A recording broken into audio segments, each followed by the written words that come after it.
লখিমপুৰৰ উদয়ন ইংৰাজী আৰু আৰবী মাদ্ৰাছাৰ উদ্যোগত সাংবাদিক জিয়াউল আলীক বিশেষ সন্মান। সুপ্ৰতিষ্ঠিত যুৱ সংবাদকৰ্মী, প্ৰথম খবৰ ছেটেলাইট চেনেল আৰু সাপ্তাহিক কাকত দাপোনৰ সংবাদকৰ্মী তথা সমাজ সংস্কাৰক জিয়াউল আলীৰ বিশেষ সন্মান উদয়ন ইংৰাজী আৰু আৰবী মাদ্ৰাছাৰ।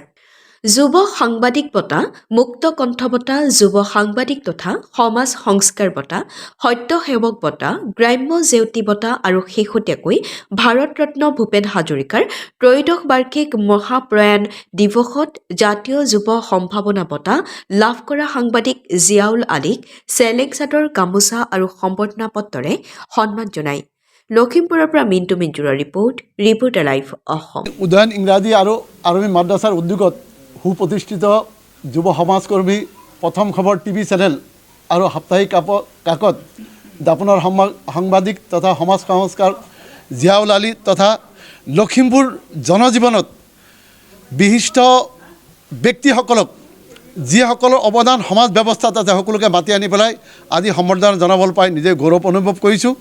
আৰু আগন্তুক দিনত এইসকল ব্যক্তিক আমি উৎসাহ জনাইছোঁ যে তেখেতসকলে সমাজৰ কাৰণে আৰু যাতে ভাল কাম কৰি যাব পাৰে, আৰু যে আজি এই বিভিন্ন ধৰ্মাৱলম্বী মানুহক মাতি আনি পেলাই আমাৰ মুখ্য কেন্দ্ৰ এই উদয়ন ইংৰাজী আৰু মাদ্ৰাছাত বিশেষভাৱে জিয়াউল আলীক সম্বৰ্ধনা জনাব পাই আমি নথৈ আনন্দিত হৈছোঁ।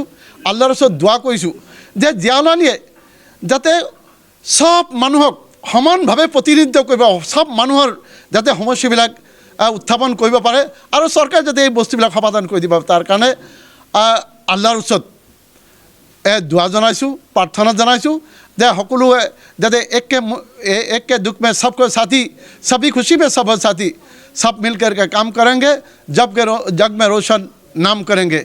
এই শ্লোগানৰ মাধ্যমেদি আমি খোজৰ লগত খোজ দি পেলাই আগবাঢ়ি যাব বিচাৰিছোঁ আৰু সদৌ উপস্থিত অনুপস্থিত সকলোৱে ভৱিষ্যত মংগলৰ দীৰ্ঘায়ু কামনা কৰিছোঁ। পৰম কৰোণাময় আল্লাহ তালাই সকলোৱে সুস্বাস্থ্যৱান কৰি ৰাখক, সুখে শান্তিৰে ৰাখক। শান্তি মিলা প্ৰীতিৰ এই ৰাজ্যখনত আমি যাতে পুনৰ আৰু এক খোজ যাতে আগবাঢ়ি যাব পাৰোঁ, এয়া দোৱা আশীৰ্বাদ কৰি মোৰ বক্তব্য মাতে। আজি সঁচাকৈ ভাল লাগিছে।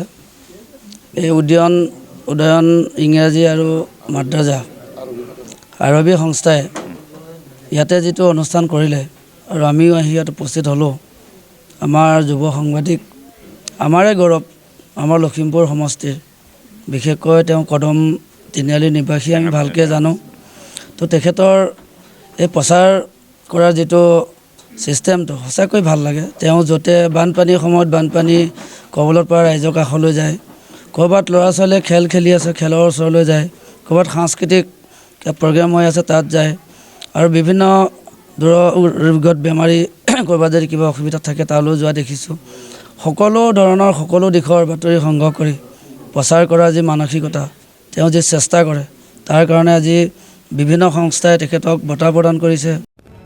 Reporter live.